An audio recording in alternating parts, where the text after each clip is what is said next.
My guest today is a rugby player. 87 caps and counting for Scotland. Lions starting fly half, quite possibly. His club teammates at Bath say, I used to play in heavy fear of making mistakes. Playing with him changed that. My guest today is Finn Russell. Do you know who it was that said that about you? Max Adromo? Spencer. Yeah. Interesting. The freeing influence of Finn Russell. Yeah, I'm pretty relaxed, so I think that kind of wears off in the boys. How's it going, mate? You okay? Yeah, I'm good.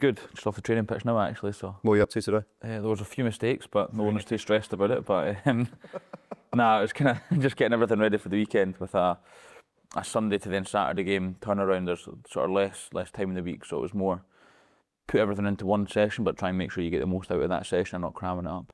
The training schedule just blows my mind. Our last guest was Michael Checker, and we were talking to him about what his program is for the club lads who aren't playing in the Six Nations, and also managing the guys who have been away and coming back. And it just feels so relentless in the season. I mean, particularly for you playing at the highest level and then straight back into the club game, it must be pretty intense. Yeah, I think when you do it for so long, it becomes normal almost. Yeah. It's different. I think you don't really realise how full on it is. I mean, having two young kids at home, I think it's not too bad because I get a day off midweek where I can go and see them, and a day off at the weekend when you're in for the games. The game doesn't really feel like work, I suppose. Yeah. And then certain days through the week are kind of shorter days, like tomorrow or Fridays. We're in at 10 o'clock, finishing at 12 kind of thing. So personally, I get a lot of time with the kids, but I think if you're talking to any coaches and director of rugby's, it's very different for them. They're not having a 2-hour day tomorrow and having days off midweek. They've got a lot going on. But Felix Jones up at 3 a.m, just doing YouTube clips.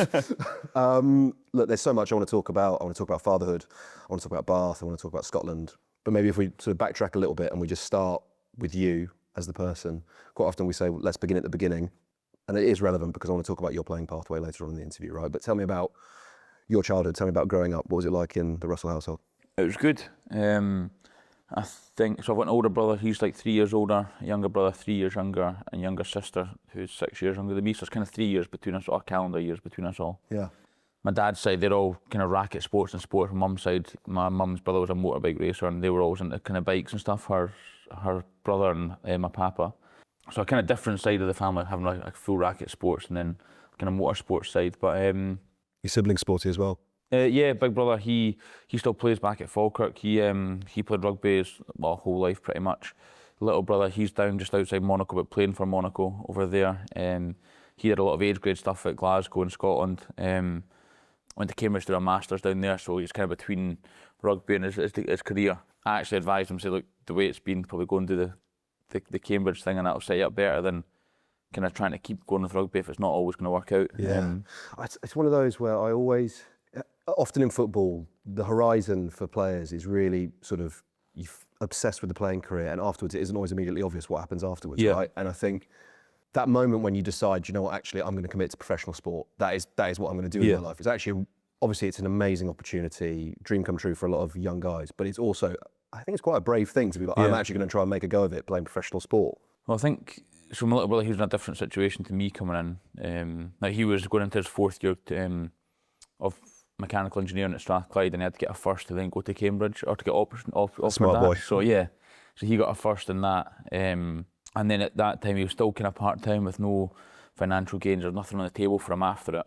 It was kind of keep doing the same as what you're doing now. Which is kind of when I sort of say, go and get your degree and get that masters at Cambridge, which he then went and did, which is, for life after, he'll be sweet, obviously. And then for Mario, I was a stonemason. I left school at 16 to be a stonemason, so it's different then. But I got offered a contract, whereas he never had that, so it's a very different situation. Although he'd have probably been in a better position to go into, because he did all the age grade stuff coming through.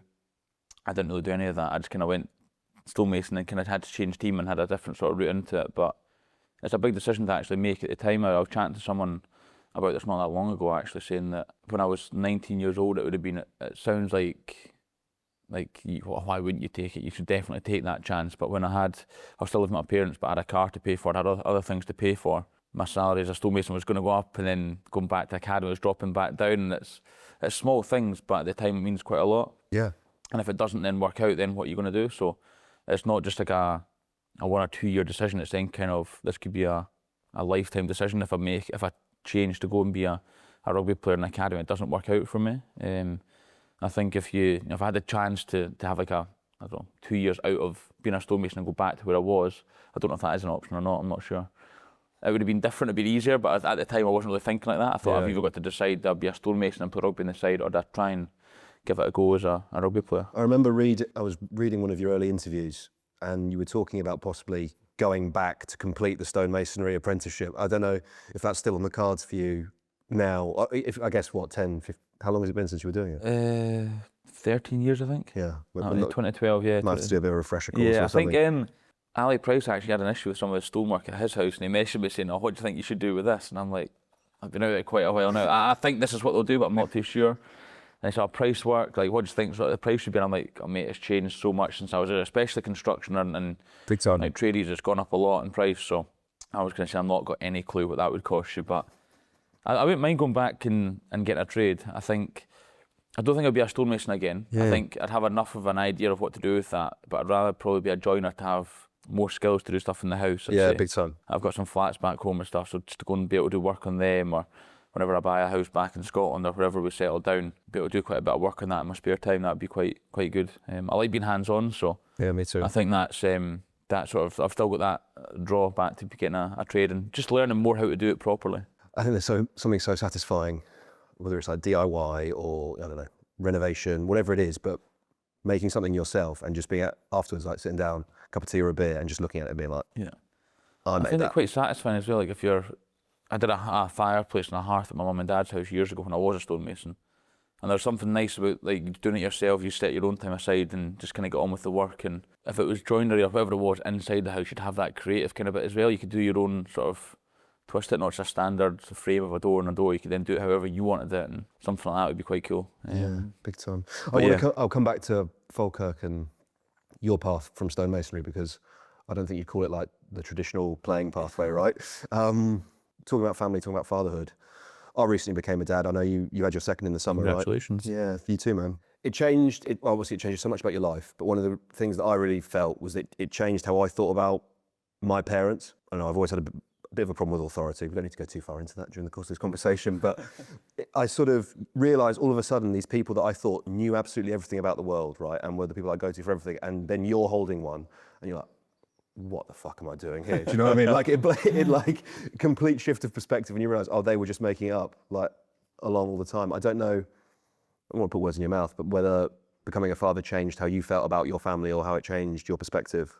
I wouldn't say it changed much about what I felt about my family, if that makes sense. I think, like growing up in the house, my dad would always do sport with us. My mum, she was always there to do everything for us. So I think I was lucky that my parents were there to they gave everything they could for us, and we were lucky with that. So it's kind of like trying to do the same to my kids. Got a great like, upbringing, in my opinion, which is tough. Like when you have a game on a Saturday and the Sunday they want to go out and play, and you're a bit sore or tired, whatever it is, and you kind of have to just get on with it. I think that's one of the main things that.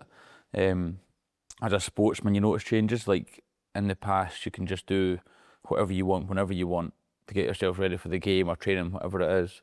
And now, like last night, my daughter was up at like 1:30 when I slept in bed with her for a little bit, and then she went back to my bed. Then she woke up at 5 again, and then you still got to train today. So like things just change. You can't just have your normal routine. So that's been one of the main differences that I've felt. But it's in a good way, if that makes sense. It's tough, but it's in a good way. Like massively. It's not like you're waking up because you're overthinking the game that's come up, or it's for a good reason, I suppose. But mate, I found that I used to do like an early morning radio show on LBC, so I wake up at like 1:30 in the morning to go do that anyway. So actually waking up to like help her rock her back to sleep, I'm actually waking up for something that I genuinely love in the middle of my heart. So I'm fine with this. If I can wake up in the middle of the night to go and do radio, who cares, right? Yeah. But also my wife was so supportive, to the point of it's like, you're up early in the morning, don't worry, you go sleep in the spare room. The idea of being an international sports person, performing at the elite level, and then presumably being the kind of father you want to be, present, involved, doing everything that you can. I don't know how you balance the two things. Like, how do you balance the two things? I think I've got two daughters. First one was harder because it's new for everything. So I'd sleep in the same bed as my partner Emma, and our daughter would be next to us. And anytime she woke up, just because you're not used to it, I would wake up as well, and you try and help out as much as you can, although you can't really do that much to help. And then the second one, I think we've both been more relaxed with this. We're very relaxed with the first one, but been even more relaxed with the second one. And you know they're going to be okay, so you can kind of, if they're making a noise through the night, you're not always waking up to check on them and almost stir them a little bit. You're you're more relaxed. The second time round it's been easier, but by the time there's a third one, I think they're kind of possibly being a little bit neglected. I don't know how your younger brother feels about that. I think that with me and my partner, it's like she's with the youngest, I'm with the eldest, and that's just how it is. So me and my eldest have got like a really good like bonding relationship, which is really nice. And I've not really got that yet with the youngest. It's starting to grow because she's only 8.5 months now. Yeah. So it's starting to develop, but it's really cool with my eldest, like having fun with her. So the bike I've got, which I was telling you about, going down to training, I've got a seat in the front and me and her will jump on that. We'll just cycle down into Bath, we'll get a coffee or a hot chocolate for her, whatever it is, then just cycle around a little bit, and she loves it. So I think, I don't know, it's hard to describe what it is, and like having young kids, it's like, yeah, rugby's great and life's great, but then when you have kids, you realise kind of what life's all about, if that makes sense. It completely rewired how I genuinely thought about everything. Yeah. You know, it's like, you're right, it's the hardest thing I've ever done. It's also the most meaningful and like, emotionally deep thing I've ever done. And I was thinking about how I was going to talk to you about this, and I had a question that was like, I couldn't be an international fly half and a dad at the same time. And then I thought, no, it's not the fact you have a kid that's preventing you from being like an international standard fly. You just can't play rugby. Yeah. Right? So that's the problem. But presumably it's tough to travel as well, right? Yeah, so it's funny. So my eldest, she turned 2 in November, so she's starting to understand when I go away, I'm going away to rugby and stuff. And it's not getting tougher, I wouldn't say, because I'm quite good at like just splitting the top. Like I'm going to work pretty much, and that's how it is. And I'll be back in a few days or whatever it is. And she understands that. I've also been up in Scotland, that my parents are there, my partner's parents are there, so my kids are like really busy with them. So it's something new for them the whole time because we're living away from home. But also it gives you a little bit more of like a reason, a purpose to do it, I think. So again, my daughter, she's just starting to understand coming to the stadium and like running on the pitch after it and seeing me playing and stuff. And when I was younger and I saw the other players with their kids on the pitch, I didn't really think much of it. And now when I'm doing it myself, it's like, oh, this is what it actually feels like when you had that. Whereas those boys talk about that being such a special moment. Yeah. And until you have kids, you don't really understand it. Mate, it's everything. And then when they're young, or when my kids are still young, but they grow quickly, so 2.5 years old almost. She's running around on the pitch and trying to play with the balls, catch the ball, talking about me and watching the game and cheering you on and stuff, and whatever it is. So it's really nice that she's almost understanding what you can do. So I used to have it with films as well. Whenever there'd be sort of like an emotional moment between like a parent, it wouldn't really land on me. And then the second you have one, something I don't know what the film was now. I was sobbing. Adolescence on Netflix recently. I watched it and I was my sobbing. partner was crying next to it. She was sobbing. I was sobbing, and I was like, I understand why, but like, get over it. Yeah. Rugby is a very physical game, obviously. Is there kind of like a concern for you being out there watching? Does she like? Nah, not for my daughter at all. Maybe for my partner. She's cheering. I think my partner's probably more worried in case I get like an injury and I can't help parent for a while or something. But no, I think my eldest, she sleeps quite a lot of the games actually. She doesn't watch that much of them, but she'll see the start and the end of whatever it is. But in terms of the injury and understanding what goes on in rugby, she doesn't really understand that at all yet. I'll come, I guess. It's quite good. Psychological side then for you, because I mean, people devote their entire careers to it. People get degrees in sports psychology, and even at the most baseline level, you talked about sleep, right? If you're sleep deprived, there's knock-on consequences on the mental side of things, both focus, etc., but also your mental health and how you're coping with the stress and the pressures of the game. How has becoming a father impacted or changed with that? Again, I don't really want to put words in your mouth, but like how the two things come into contact with each other? It's tough at times because it's challenging because you can be tired with the kids and then you've got to go to training. And then you come home and you've got to then switch on again and be lively with them and play with them. But then I think if you've had a bad game or a good game, like for them, it doesn't make a difference to them. Like they've still got to have their dad to play with or their dad to do whatever it is with, you know, which is it's good to switch off, but it can be tough at times because you're thinking I need to just relax and chill out the morning of the game or the day before the game. It's kind of hard to find that balance because you don't want to just tell them like just watch the telly and do your own thing because I'm doing my own thing. Oh mate, I know that. When you're with your kids, that's all you're kind of thinking about. You know, you're playing with. If you know she's climbing on a climbing frame, you've got to be there in the moment, making sure she doesn't fall, or trying to catch her, or telling her how good she's done when she's whatever it is. There's always something to do with kids, I think. Yeah. There's always something in the house that's not been done. It's got to be done. So I think it's just tough trying to find the balance. But I think myself and my partner are quite relaxed around everything. If something's not ran to time, then we're not that stressed about it. You know, it's That's how it is, and we'll catch up later on in the next day. I'm so interesting. Hear you saying about the key word there, and that for me was relaxed, right? You said it a lot, and whenever I watched you play, and if something goes wrong, miss kick, miss pass, whatever it is, the camera cuts to you, and 9 times out of 10, the reaction for you is you're smiling, right? You're chuckling, whatever it is, and obviously there are plenty of other players, not just fly halves, anyone, where that sort of thing happens and they're frustrated, they're shouting. You don't have to be like a master lip reader to understand what they're saying, right? Is that sort of mindset of next thing or I'll get the next one, is that something you've had to cultivate, or that relaxation you're talking about, is that just a part of your personality? It's just kind of the way you've always played the game? Yeah, it's just more a part of my personality, to be honest. I've had quite a few folk kind of ask me how I've got that mindset and how I'm like that if I make a mistake, or that's just like going into a game I'm very chilled out. And I've actually done a little bit of work with sort of younger players who have either been struggling with making mistakes or not work, but kind of chat to them a little bit, I suppose.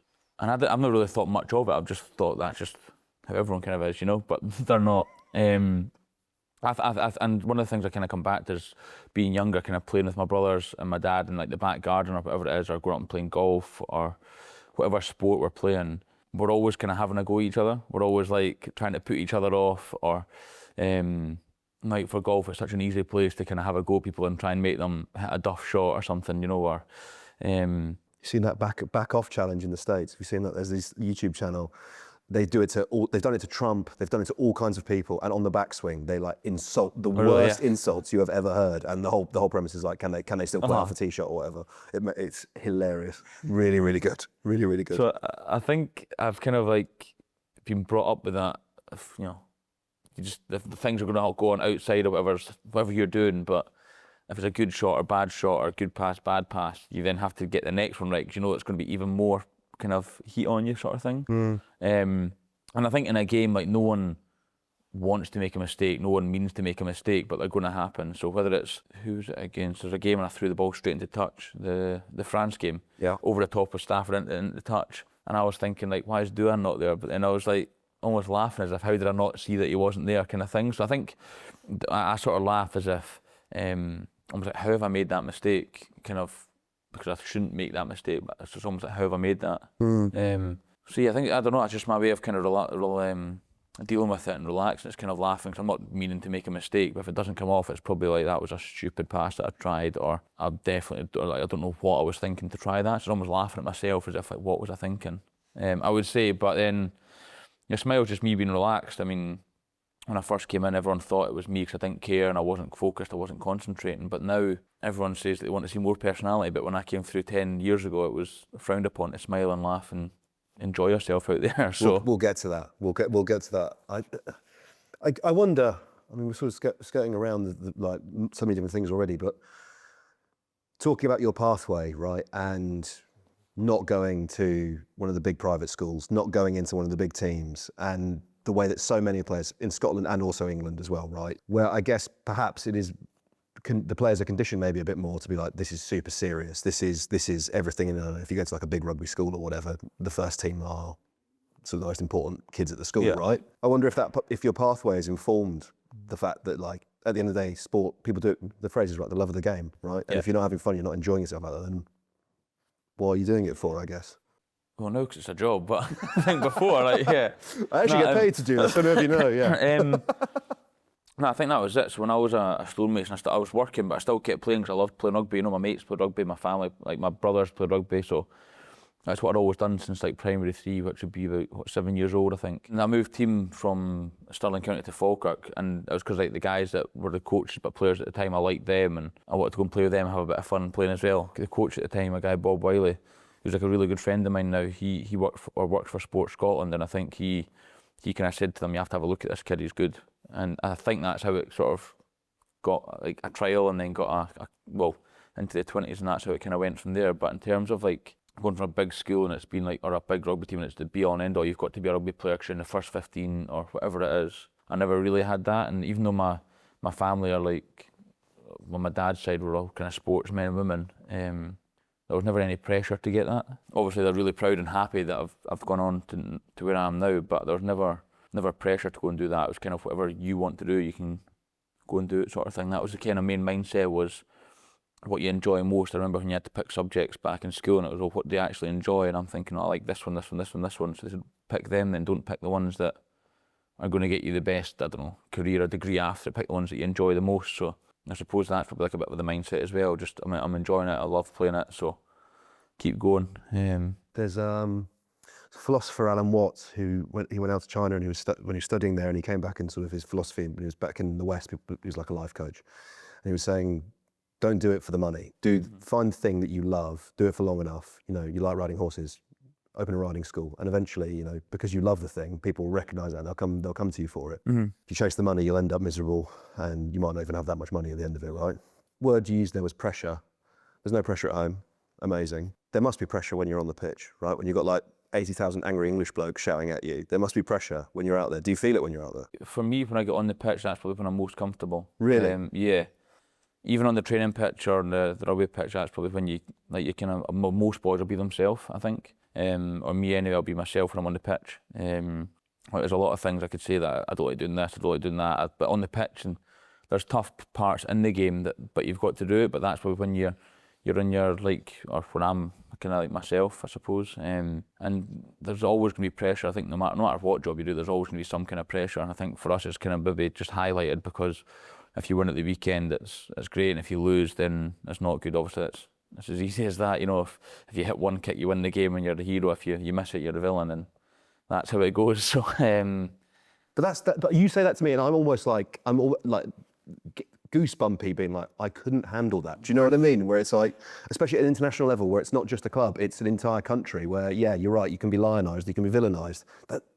It sounds brutal to me, mate. I think it's almost just part of the job. I think that's the way I view it. It's just part of the job that we do, and that's kind of, well, for me, and that's kind of why you do it. Like I love these high pressure kind of moments and environments where you've got to be at your best to get the win, because that's effectively what it matters, you know. So that's like the games I love, when it's the finals or the international high end ones, and they're the games that are the most fun for me, because you know you've got to be at your best, and the margins are so much smaller and can have such a much bigger impact in the game. But clutch. But I think if I was thinking like that, like golf, I play a bit of golf. I played in November, and there was like 10 guys watching, and I completely topped it, and I was like, I feel so nervous hitting this ball, compared to at Twickenham a few weeks ago, and I had the kick to win it in front of 80,000, whatever it is. Yeah. But in front of 10 people hitting a golf ball, I was like, oh, this is like so much more pressure than hitting that kick. Stop. I would take that kick 10 out of 10 over that drive. Yeah. You're kidding me? Nah. So my agents asked me to do a couple of like pro-ams. I was like, nah, I can't do it. I don't want to do it. Which is like funny. You think, you know, yeah, man. You play in front of thousands every weekend, but then when it comes to something that you're not in your comfort zone, by hitting a ball with my mates and my dad and or whatever it is, my family, I'm in my comfort zone there, even though they're going to have a go at me. Yeah. I'm going to be in my comfort zone playing that, whereas in front of 10 random guys, I'd be like. So what's in your head that kick? Don't duff it. That kick against England. Like, what are you thinking? Is it just? It's you're there, you're yourself, you're happy, it's fine. Well, you know, it's like a kick to probably win the game. But I think you're kind of more just thinking of just kick it through the post. Like, it sounds like a simple thing, but that I was probably thinking too much about, because my kicking hadn't been great that game. I'd missed 2 already. I was probably more thinking about, make sure I do this with my right leg, my left hand does this, and that's got to be, I've overthought it a little bit, I think. Instead of just kicking it down the middle, which, like, for me, I kind of go a lot of my off-feel on my kicks. So when I'm not in the groove, I suppose, and I'm trying to overthink, do this with that leg, this hand needs to do this, then I'm not just feeling it. So I think, looking back to that, I probably should have just thought, just kick it through the post and don't think about anything, if that makes sense. Yeah. Everyone knows the outcome, I know the outcome, if I kick it and if I miss it, but just kick it through the post and be natural and trust that everything that I've done over the last 13, 15, 20 years, whatever it is, that'll all come through now, hopefully. Yeah. It sounds so simple when you talk about it in those terms, right? And it's almost as if we've said so far that when you're playing, you're happy, and it's almost like a flow, or you're just being yourself. And that actually the worst thing in that moment is to overthink it. And the best thing is to just be yourself, kick it through the post, happy days, on we go. My parenting's kind of like that as well. Like, we didn't do any classes before we had our first daughter, and we're like, we're just going to go with the flow here, because So my big brother's now had a kid, my little brother had a kid as well just a few weeks ago. And now it's like, I could tell them something that worked for me, and me and Emma with the first and second, like, this is what we did, you should try that. But then they could be completely different. They might have the same, a completely different experience and try what we tried, and it's not right at all. So I think there's all different things that you just. We went and did it, and find what works for you. The thing, they literally are like, this is how you put on a nappy, and it's like, okay, fine. what was really useful was just meeting new parents. Do you know, people who are going to have a kid at the same time as you. So you've got a bit more of a social circle. You've got a bit more of, you know, other dads you can watch and be like, you're having a fucking hard time with this, mate, because I'm really struggling. And it's just someone to talk to. Whereas, particularly in London, you know, even though it's one of the busiest places in the country, it can actually be really quite isolating at times when you're living down there. And actually, just to have someone with the common experience that you can have a chat to, that was the reason why we did it. But you're right, the things you learn in that class aren't necessarily. After about half an hour of having a baby, you figured it out. Do you know what I mean? Yeah, I think we were in France when we had our first, so it was probably harder for Emma than it was for me because I had the team that I could go into and chat with, obviously, but she was probably quite isolated. But yeah, we just kind of went, everything was just kind of off the cuff, just see how we go. Whereas my big brother, he and his partner were more going to classes and looking up, sort of studying a little bit, I suppose. Whereas my little brother, who's down in Monaco, he was just like, nah, we'll be fine, we'll just go with the flow and see how it is. And I think it's just very different ways that everyone is. Mate, it's funny that we're all brought up the same, but we've got different. I know there'll be people listening though, right? Whether it's you talking about parenting, whether it's talking about that kick for the Calcutta Cup, and they'll always be like screaming like, how on earth is he so relaxed about whether it's, you know, the arrival of a baby or a kick to win it? It's like, you know, there'll be people that experience is just a million miles away from a lot of people who are much more anxious, much more like caught up on these things. I think I'm the same. It's like, it'll be all right on the day. We'll see how we go. Trust the process, as they would say in football. I think it's probably hard to like put it in, for me, I need to put it into context for like people who work in an office job, because I don't know what the pressures are that they go through, what they're having to do. I'm not sure it's quite the same as taking that kick. Yeah, I had a couple of like kind of an evening sort of chat with a company, and I was saying what I go through in a kick, but then I don't know how that actually relates to what they go through in terms of their bosses saying you have to get this done by 5 o'clock, and you know, it's very different for us and what they go through, the pressures they have on and off. Well, actually on and off the pitch, but in and out of the office, how it's different. And you know, even for them, a lot of people who work, they probably maybe go and have drinks after it. Whereas rugby, you can't really do that. You know, you can't go out drinking midweek, and you can't have a few and turn up dusty for the training tomorrow or whatever. You know, so everyone's different in how they manage it. But they never used to stop. They never used to let that stop them, did they? Back in the day, before the professional era. I can't remember who it was. There was a bloke. Someone was telling me a story about a bloke who'd have a fag at half time. That's still probably still a thing in France. Maybe. We'll talk about that. We'll talk about the French culture. Don't you worry about that. There's one thing I wanted to ask you about that England kick, and it's only because afterwards I saw Nigel Owens come out and say that basically like you'd been made to take it from the wrong place. But what you were just saying then about how everything is about just think about kicking it, just think about kicking it. And if the ref pushes you to one side or the other, I'm guessing you're just going, all right, well, that's where I'm going to take it from then. It's not the time to get into an argument about it, but I just wanted to ask you about that and get your perspective on it. I mean, were you even aware of that at the time, or? No, I was just kind of setting up the ball from where I thought the try was scored, and if you're not on the mark that the referee thinks, that he'll move you to the mark that he thinks. So that's just what happened in that game, obviously. However, no, I shouldn't really change in terms of where the ball is, whether it's a metre or two wider. That shouldn't change anything that in my routine. I think nowadays with the shot clock, that's probably the only thing that I thought about in that moment, because there was, I think, 30 seconds when I had to move it, and maybe take 5 seconds, which isn't long, but they just sort of maybe put a little bit more pressure. I mean, I still should have got the kick, but that would be the only thing that kind of crossed my mind at that time. It wasn't the moving it wider, it's more the how long do I have left from this clock. But then when I was kicking at the weekend, actually, I was looking at the clock as I was setting up, and I was now only got 20 seconds or 23 seconds, but I still had loads of time, so it shows, again, for me, knowing now, if I've got 30 seconds or 20 seconds, I've still got plenty of time to do my whole routine and hit the kick. And then when you say routine, is it mental as well as physical? Like, I know obviously everyone watches you and they see you repeat the motion, right? Yeah. Do you have something in your head like a checklist where you're thinking it through every time? No, well, I'll just come back from the ball. I think it's 5 steps back, at like a certain angle. You can't get it right every time, but it's roughly the same angle every time. Then I'll look at the post. As I'm getting back to the back of the run-up, I'll look at the post, back to the ball, find the spot in the ball I want to try and kick, back to the post, back to the ball. I think maybe once more back to the post, then go up and kick it. But when I'm looking up at the post, you're more just visualising the ball going through the post, looking where you're trying to target it. Normally my kicks go right to left, so I'll aim just inside the right post for it to come round a little bit. You know, effectively every kick's a straight kick, so it shouldn't miss. It shouldn't make a difference how wide you are, it should just be a straight kick. So I saw Ford and Farrell when they were both in England set up practicing kicks, and they would start 5 metre line, but literally you got about that much really tight angle, yeah. Do you do that as well? Because I'm kind of thinking if you've made it from there before, like whether or not you're a metre that far out, who cares? Yeah, so I'll do it either from the 5, so you get a really tight angle, or I'll do it all on the try line and just kick for the post. So it gives you a real small target to hit, but it kind of narrows everything down. And I find when you've got the line that's kind of running through where the ball is, you can then kind of feel, or you can see when you've kicked it, if you jump out to the side or you're jumping through it, and where you finish up, you can get a better kind of reading of that, which is quite good as well. So that would be more like a practice drill, I think. If something's not working, you could go back to that to then try and figure out what's going wrong, and then kind of move your way out a little bit. Sometimes it's good just to kick from in front of the post and go further back to get a distance right, because I've had, like, they're all straight kicks. So if you start going out to the edge too quickly and you start missing them, you can then start trying to change things and adapt things and move it, and then you can start sort of messing around when you don't really have to. So yeah, there's loads of different things that you can do. Like I say, for me, a lot of it's just kind of, it could be kicking a lot to try and figure out what's going wrong, and then just trying to, I don't know, change something small, but it takes a lot of kicks to do that.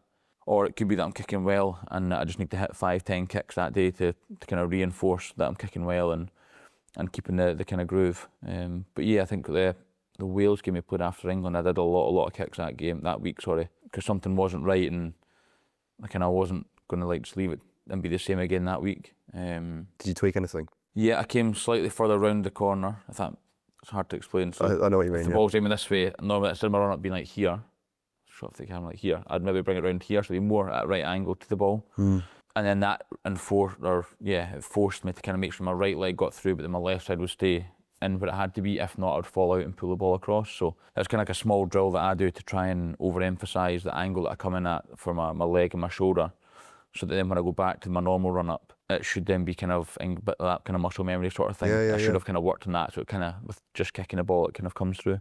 When you say you did it a lot, like what does that mean? How many kicks, or either kicks or time spent? What does a lot of kicking look like for you?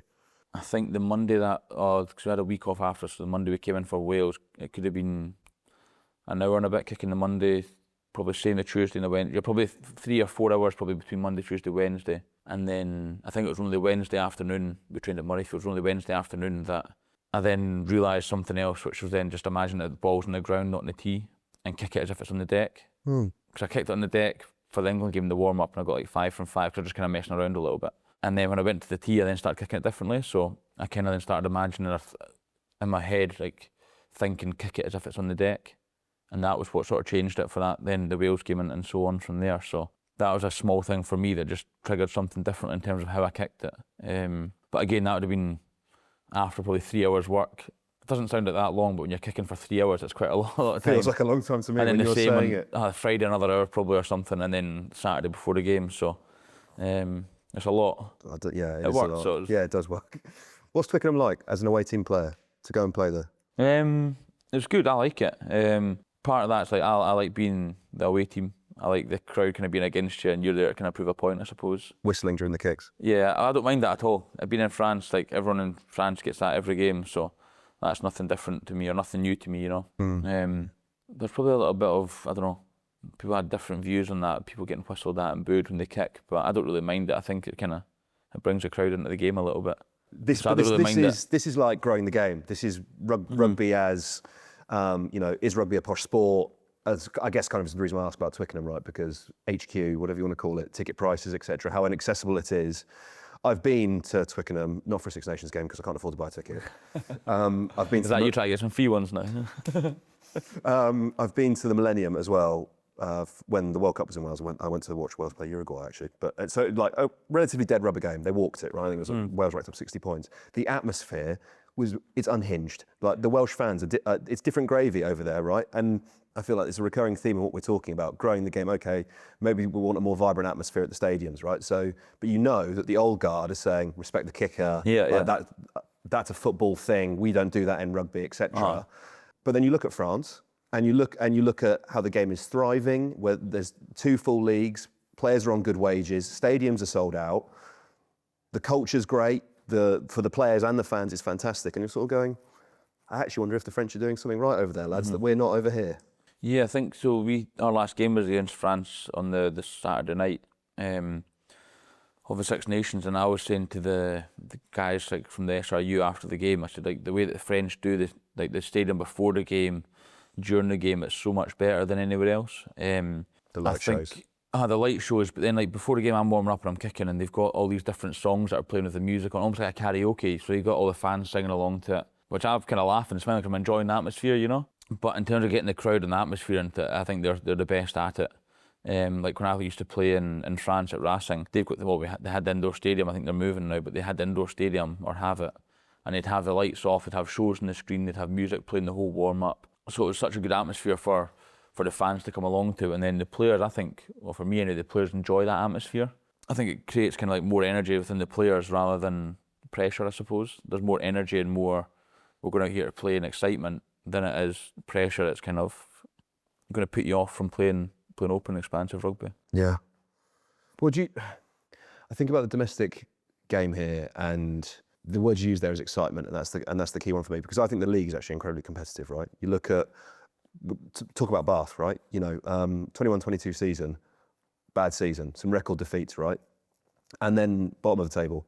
Within the space of 2 years, Van Graan comes in, you come in, and obviously it's not just you two, right? For sure, but you go from record defeats, you're playing in the final, narrow loss, now you're top of the table, and very quickly you're able to turn the club turns its fortunes around. You know, new stadium planning application going in, right? It very much feels like Bath's in the ascendancy right now. I think the domestic game in England is actually like quite competitive, right? Anyone can beat anyone on any given day, but at the moment there's no promotion and relegation in the league, right?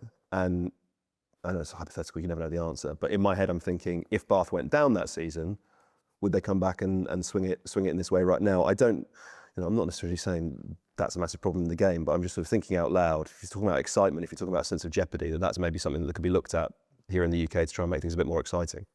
Yeah, I think the French league's obviously got the promotion relegation, so for Pro D2, it's like such a big thing to get up to the top 14, and then also vice versa, if you get knocked down from the top 14 to Pro D2. I don't watch much of the French rugby anymore because I'm not there. But I'll kind of keep an eye on the league and see how it's going. And so Racing just now, they're sitting at like third or fourth bottom, I think, as well as like Stade Francais, they're down there as well. So there are a few big teams that are down towards the bottom, so they're going to be playing it as hard as they can for the next 8 games or 9 games, whatever they've got left, I'm not sure. There'll be a lot of pressure on them from the owner to make sure they stay up and to make sure they don't finish in that bottom 2. And of course in the Prem you don't want to finish up in the bottom 2 because you then don't get European rugby the next year. But with no promotion relegation, I've never really been in a team that it's been a question about the promotion relegation. It sounds bad, but I mean, at Racing we're all sitting towards the top. You're quite good, mate. I think is the way of thinking about it. No, but I think if it did get to that, then even let's say it was this year, for example, we've got Exeter not next, Quins this weekend, then Exeter's the next league game, and then Newcastle's the one after that, I think. So you then go back to back, the bottom 2 of the league who are fighting to stay up. For them, is it going to be they've got more on the line to obviously then win these games. With Exeter away at home, they could go obviously full strength, they will, I'd imagine, but is it then going to bring those teams up and make it harder, so they might get a shock result here or there that kind of throws the table up a little bit? I think there are things like that could help with the promotion relegation and add a bit more excitement to it. But again, like I said, I don't really know. It's only my second year here, and we're sitting joint top at the end of last year, and then we're looking good already just now this year. So it's hard to kind of say what it would be like if you were on the other end. But I think for us going to Exeter away and having Newcastle here, you'd be like, these teams are literally fighting to stay up, so we have to be on our best to go down there. Not that we wouldn't not think that anyway, if that makes sense. No, I know what you mean. I just think something different about that, and the way that they'd probably play, and the way that everything would be that week building up to it. French League at Racing, you played at Glasgow Warriors, you're at Bath now. You've got not a unique perspective because there are other players who've played around a bit, but your views, your insights, I think are incredibly valuable, right? So if I just ask you a more broader question about like how to grow the game or how to improve, not just at the international level, we've spoken about that a little bit and how amazing it is at the Stade de France, but like thinking domestically as well, thinking about the Premiership, like how would you grow the game? I think the game's good. I think like the rugby, as I said in the Prem, it's exciting rugby. It's a close table. There's teams that throw it around a lot, bring a lot of fans in. Well, I know especially at Bath, we're sold out every weekend pretty much, which is amazing. The support that we've got, but I think the league, it's a good league to watch.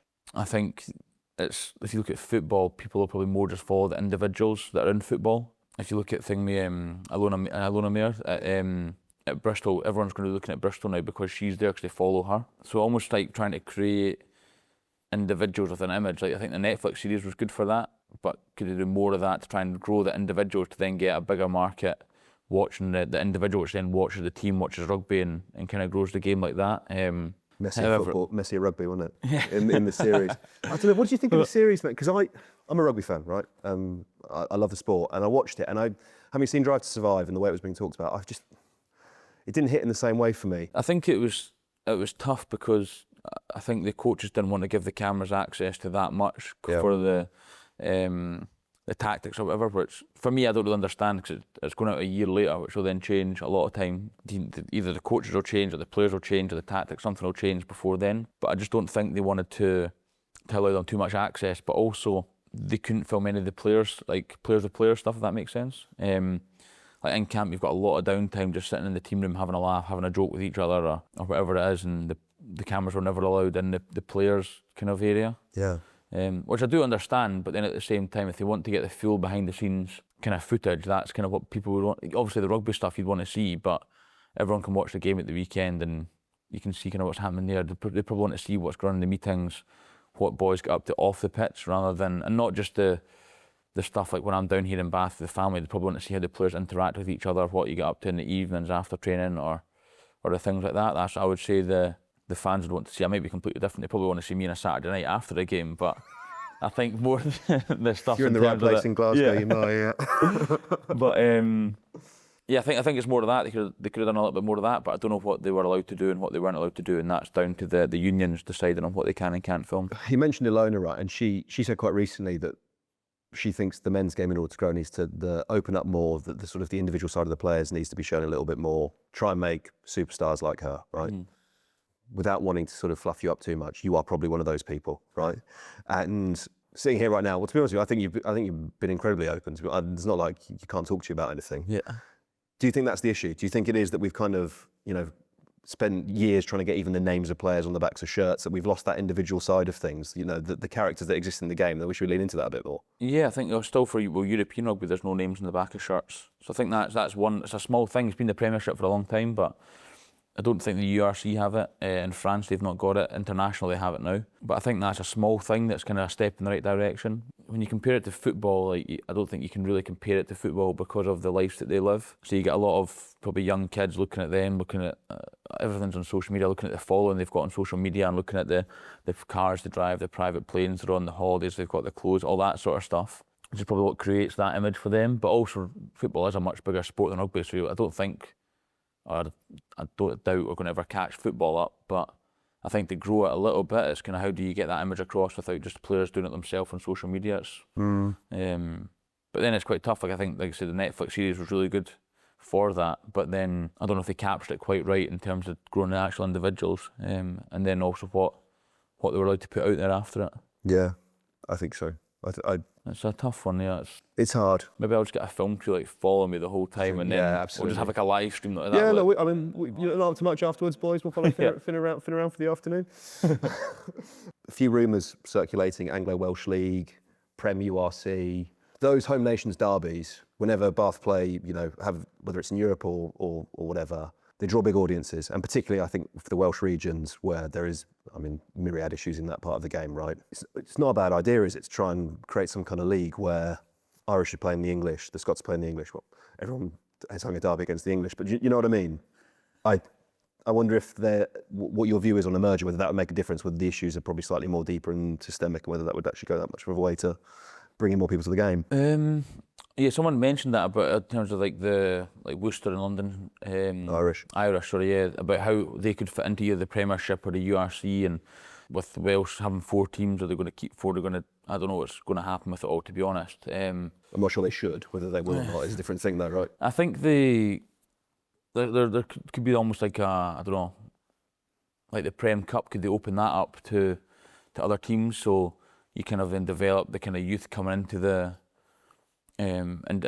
first team, not the youth, but maybe the boys don't play week in, week out with the first team. They get more of a chance in that Prem Cup here anyway. I don't really think at Glasgow and Edinburgh they've got much of a kind of second team, like an A game that happens that much. I'm not sure about Ireland or Wales, but I'm not sure if it's something like that you could open up. They used to have a thing called a BNI, I think it was called the BNI Cup. Yeah. Yeah. Something like that potentially, but again, talking about viewers, I don't know how many viewers that would bring in if it was the boys that aren't maybe playing week in, week out in the Premiership and then in Europe. But then, I don't know, in football they've got so many different league competitions, haven't they? Like what Newcastle just won that, was it the Carabao Cup or something? I don't follow football, so I'm not sure what they are. No, it used to be the Carling Cup. Now it's the Carabao Cup. You're right. We're playing in like the Virtu Trophy as well, which is like the one the rung down coming up. But then again, the players are like, all the players reps are saying we play too much. Do you know what I mean? It's like catch-22. What do you do? I think Bath, when they won the Prem Cup 2 weeks ago, I think like the boys were buzzing because it's the first time they've had anything in 17 years. I've only been here a year and a half, so I've not been like done it waiting the whole time. So I'm like, it's been 17 years, but it's not my fault. Is that what you're saying? But I think even another trophy to play for, that it's Exeter in the final and they're sitting towards the bottom of the league, but they've got a trophy to play for. So that kind of brings that. I think we played Newcastle the week before in the semi, I think it was as well. So even though they're kind of towards the bottom of the league, they've still got the chance to win something that year. So I think that was quite good actually, in terms of it wasn't just the top teams that were playing in it and winning it. There's everyone in the leagues competing there to try and win. So if there's a way to potentially bring, I don't know, Scotland and Ireland and Wales into that and have a slightly bigger league that they play on, I don't know, they could play like a Thursday night, let's say. Yeah. And it's maybe not always going to be the strongest team, but you could play a Thursday night, you can play through the international windows, and you could definitely have something there that would add a few extra games and give it up. It's more to give other boys that don't play regularly or coming back from injury, give them more of a chance to put their hat in the ring. Yeah, exactly. A couple of quick fire questions to round it off before we let you go. You've been very generous with your time, thank you. Sorry? Where's the best night out after a game? I love Paris for a night out. Paris, yeah. I love Paris, yeah. A Sunday night in Paris for me is the best. Yeah? Yeah. Class. Can Scotland win the Six Nations? I think we can, but we've said that for the last 10 years since I've been playing, and we've not yet. So I think, with the players we've got, we can win it, but I'd say on the mental side we need to adapt and change something somehow. I think there's something like that, something there that we're good at running teams close but not quite getting there. How do we change that to run them close but get these wins? We've done it a few times, but we've never been able to back it up week after week for 5 games. So I think we've not beaten Ireland since 2017. I don't think we've never beaten All Blacks. So, but we've had big wins in there. So how do we kind of have a big win and back that up again to the next season, next game? So I think with the players that we've got, we potentially could win it, but we still need to work a lot. Will Bath win the Prem this season?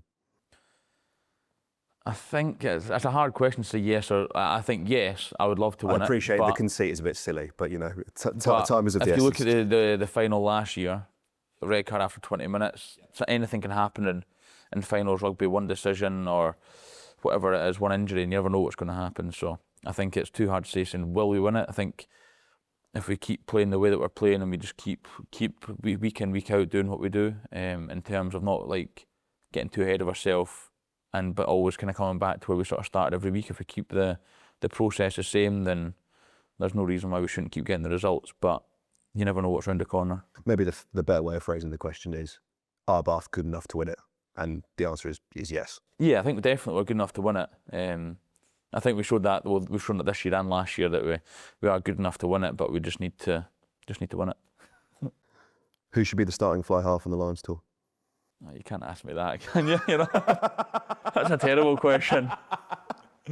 I don't know. I think Andy Farrell, he'll have his way that he's going to want to play this. In terms of the way that he plays the game, and I think whichever 10 will fit into that the best will be the one that he picks, and that's up to him. So it's hard to give an answer. Obviously, I don't know. No one knows yet who's going to be in and out the squad. I think the Six Nations kind of showed all different types of stuff. You're looking at England, it was Marcus Smith, then Finn Smith. Ireland was Sam Prendergast, then Jack Crowley coming for the last couple of games. Myself at Scotland, but maybe not my best Six Nations, so I don't know. It's kind of opened up, I would say. So it's hard to say until everyone gets out there, and until we know what the squad is. I appreciate it's an awkward question to ask, but I sort of had to ask it. Yeah. I guess the only other thing I'd add to that is, I know you're a little bit critical of Gats after the last one, right? And you said if we'd played more rugby, we could have won the whole thing, right?